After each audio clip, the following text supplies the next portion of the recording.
Jaipur commissionerate में बड़ा फेरबदल हुआ है। 123 आरपीएस अधिकारियों का ट्रांसफर हुआ है। 48 ट्रेनी आरपीएस की पोस्टिंग हुई है। डीजीपी ने तुरंत ज्वाइन करने के आदेश दिए हैं। तो 123 आरपीएस अधिकारियों का ट्रांसफर हुआ है। 123 आरपीएस अधिकारियों का तबादला किया गया है। 48 ट्रेनी आरपीएस को पोस्टिंग दी गई है। तो डीजीपी ने तुरंत ज्वाइन करने के आदेश जारी कर दिए हैं। इस वक्त ये बड़ी जानकारी है, जहां 123 आरपीएस अधिकारियों के तबादले कर दिए गए हैं। जयपुर कमिश्नरेट में बड़ा फेरबदल हुआ है। 123 आरपीएस अधिकारियों का ट्रांसफर किया गया और सभी को तुरंत ज्वाइन करने के आदेश जारी कर दिए गए। 48 ट्रेनी आरपीएस को भी पोस्टिंग दे दी गई है। डीजीपी ने तुरंत सभी को ज्वाइन करने के आदेश दे दिए।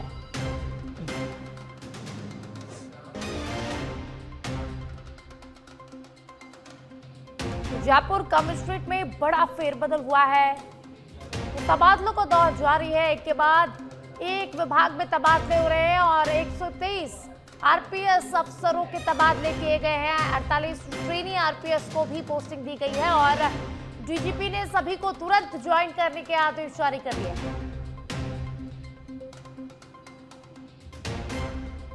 जयपुर कमिश्नरेट में बड़ा फेरबदल किया गया है, बड़ा बदलाव हुआ है। 123 आरपीएस अधिकारियों का ट्रांसफर कर दिया गया है और सभी को तुरंत ज्वाइन करने के आदेश भी दिए गए हैं।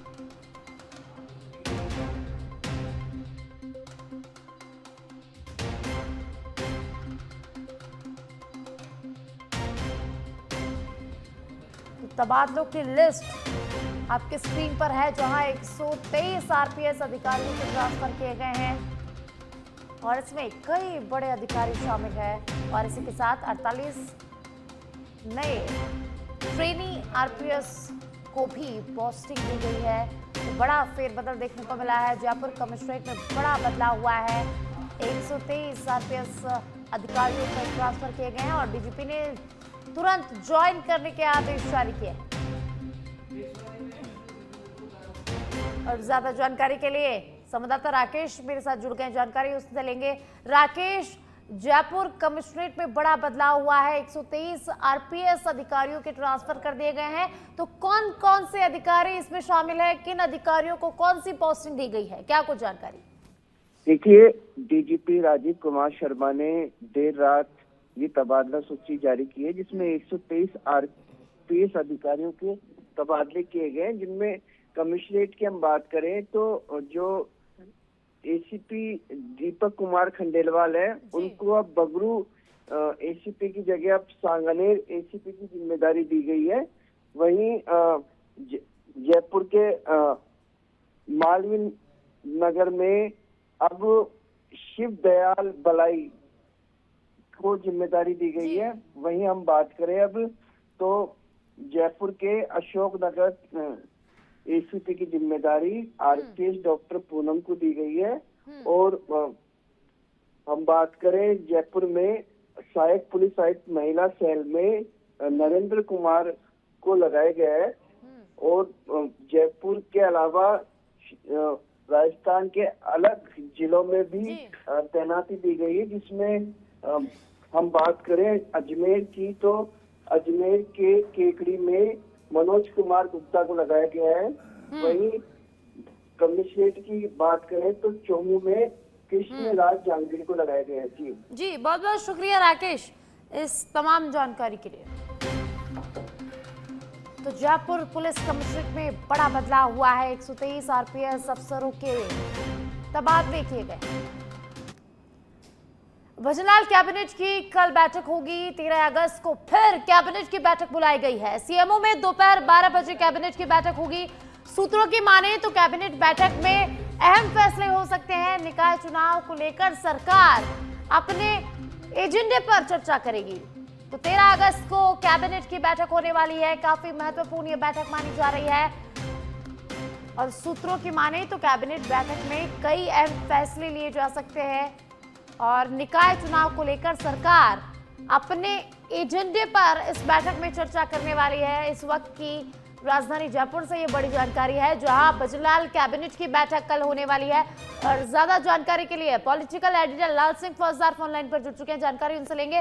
लाल सिंह, कल एक बार फिर से कैबिनेट की बैठक बुलाई गई है। हमने देखा कि इससे पहले जो कैबिनेट की बैठक हुई थी उसमें वन स्टेट वन इलेक्शन को मंजूरी मिल गई थी, और कल जो बैठक होने वाली है उसमें क्या एजेंडा रहने वाला है, क्या मुद्दा खास रहने वाला है?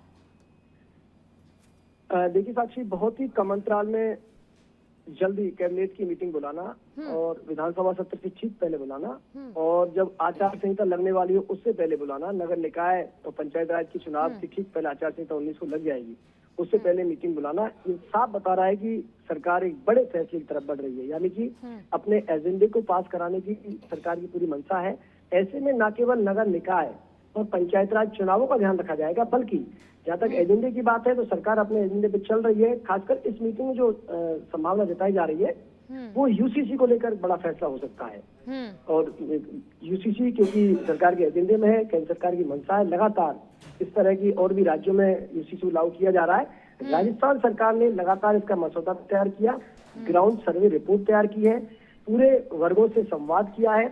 इसके बाद पूरा एक मसौदा तैयार हुआ जो 8 अगस्त को मुख्यमंत्री भजनलाल शर्मा को सौंप दिया गया है। अब ऐसा माना जा रहा है कि कल की जो कैबिनेट की बैठक होगी साक्षी, उसमें जो एजेंडा सौंपा गया है यूसीसी का, उस पर मोहर लग जाएगी और ये भी तय हो जाएगा कि आगामी ये मानसून सत्र जो शुरू हो रहा है 20 अगस्त से, उसमें इस एजेंडे को लागू कर दिया जाएगा। सबसे बड़ा एजेंडा रहेगा ये।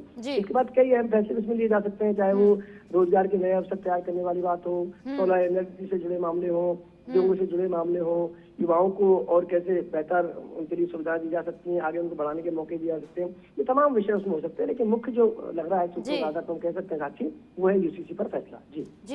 जी लाल सिंह, जो कल की बैठक है काफी महत्वपूर्ण मानी जा रही है, क्योंकि 20 अगस्त से विधानसभा का मानसून सत्र शुरू होने वाला है।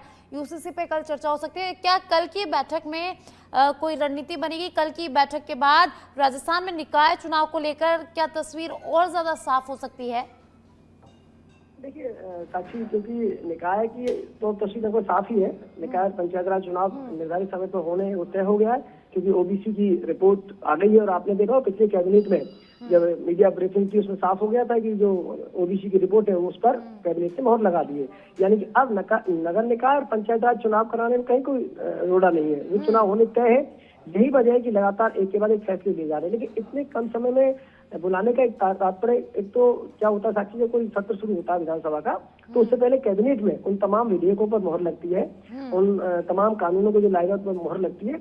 लेकिन ये तो होगा ही, लेकिन जो महत्वपूर्ण मुद्दा हो सकता है वो यूसीसी का है। यूसीसी अपने आप में एक बड़ा विषय है जो पूरे देश भर में इसकी छाप छोड़ेगा, और उसका मसौदा किस तरह का होगा, किस तरह के नियम कानून होंगे, इस पर न केवल राजस्थान की बल्कि देश की भी नजर टिकी हुई है। लिहाजा विपक्ष लगातार इसको लेकर हमला बोल रहा है। आपने देखा होगा लगातार यूसीसी को विपक्ष कटघरे में खड़ा कर रहा है, चाहे वो केंद्र सरकार की ओर बढ़ाए गए कदम हो या राज्य सरकारों को बढ़ाए गए कदम हो। ऐसे में ये ट्रम्प कार्ड साबित होगा भजनलाल सरकार का। मैं आपको कह रहा हूँ, यूसीसी जो मसौदा तैयार हो रहा है, जो कैबिनेट में रखा जाएगा कल और मानसून सत्र में लागू किया जाएगा, ये भजनलाल सरकार का ट्रम्प कार्ड साबित होने जा रहा है। लेकिन तमाम जो कयास चल रहे हैं, नैरेटिव परसेप्शन बन रहे हैं, वो सब साफ हो जाएंगे। तो जहाँ तक मानना है, इसमें बड़ा विषय रहेगा यूसीसी का। जी लाल सिंह, तो काफी अहम ये बैठक रहने वाली है। कल महत्वपूर्ण फैसले लिए जा सकते हैं। बहुत बहुत शुक्रिया लाल सिंह इस तमाम जानकारी के लिए। और अब खबर कोटा से है। काली सिंध नदी पर बने नोनेरा बांध से पानी की निकासी जारी है। बांध के 6 गेट 14 मीटर खोलकर 64,000 क्यूसेक पानी की निकासी की जा रही है।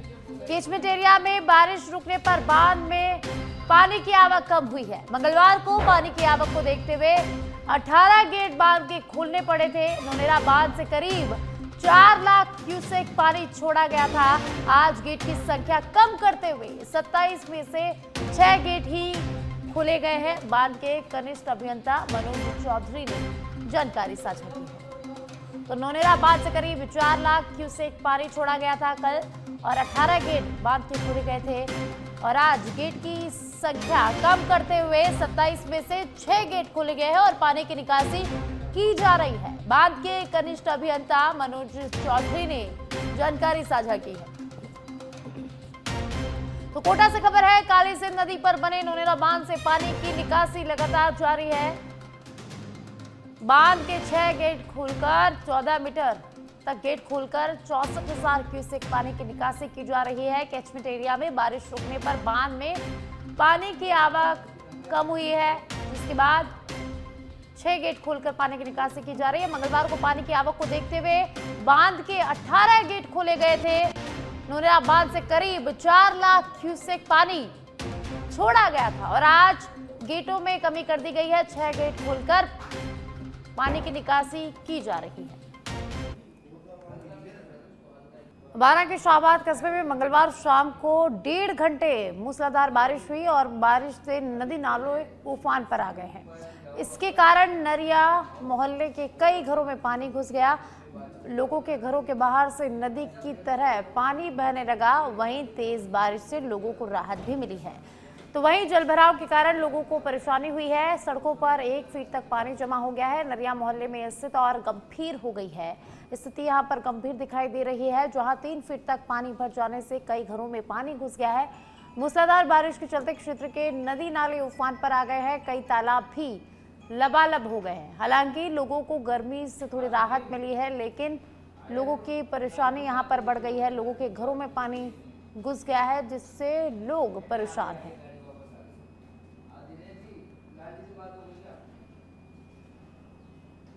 और अब खबर जयपुर से है, जहां 50 साल बाद पुष्य नक्षत्र और हरियाली अमावस्या का महासंयोग देखने को मिला है। हरियाली अमावस्या और बुधवार के दुर्लभ संयोग। मंदिरों में विशेष पूजा अर्चना का आयोजन किया जा रहा है।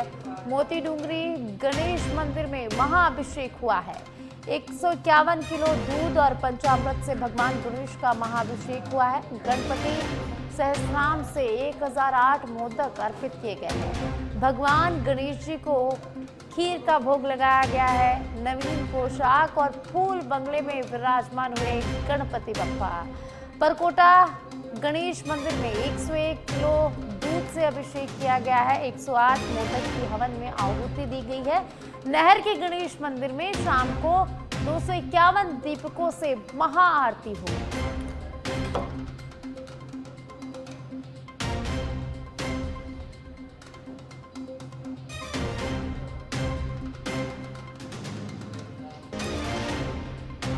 तो मोती डूंगरी मंदिर में भगवान गणेश की विशेष श्रृंगार किया गया है। 50 साल बाद पुष्य नक्षत्र और हरियाली अमावस्या का महासंयोग आज हुआ है। आज हरियाली अमावस्या है और पुष्य नक्षत्र है। हरियाली अमावस्या और बुधवार का दुर्लभ संयोग आज है। मंदिरों में आज विशेष पूजा अर्चना का आयोजन किया जा रहा है। मोती डूंगरी मंदिर में भगवान गणेश का महाअभिषेक किया गया है। 151 किलो दूध और पंचामृत से भगवान गणेश का महाअभिषेक हुआ है। इसी के साथ अलग अलग मंदिरों में अलग अलग विशेष पूजा अर्चना रखी गई है। तरह तरीके के भोग भगवान को आज लगाए जा रहे हैं। भगवान गणेश को आज खीर का भोग लगाया गया है। नवीन पोशाक और फूल बंगले में गणपति विराजमान हुए हैं। तो तस्वीरों में आप देखिए, मोती डूंगरी मंदिर की ये तस्वीरें हैं, जहां भगवान गणेश का भव्य श्रृंगार किया गया है। इसी के साथ नहर के गणेश मंदिर में शाम को 251 दीपकों की महाआरती होने वाली है। तो आज सभी मंदिरों में विशेष पूजा अर्चना रखी गई है।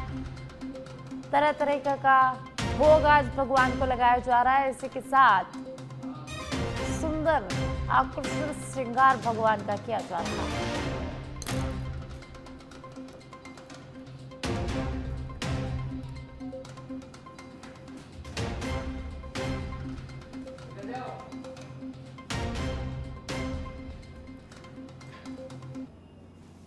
भीलवाड़ा से कोटड़ी में मूसलाधार बारिश हुई है। मूसलाधार बारिश से बनास नदी उफान पर है। चैनपुरा काछोला मार्ग बंद हो गया है। कई गांव का संपर्क टूट गया है। बनास पुलिया पर 1.5 फुट पानी आया है। कोटड़ी क्षेत्र में मूसलाधार बारिश से फसलों को जीवन दान मिला है। पारोली थाना प्रभारी कमलेश कुमार मीणा और काछोला थाना प्रभारी नरेश शर्मा ने पुलिस की सुरक्षा बढ़ा दी है, पुलिस बल तैनात कर दिया गया है। तो नदी नालों से दूर रहने की लोगों से अपील की गई है। जिले के ग्रामीण अंचल में बारिश का दौर लगातार जारी है।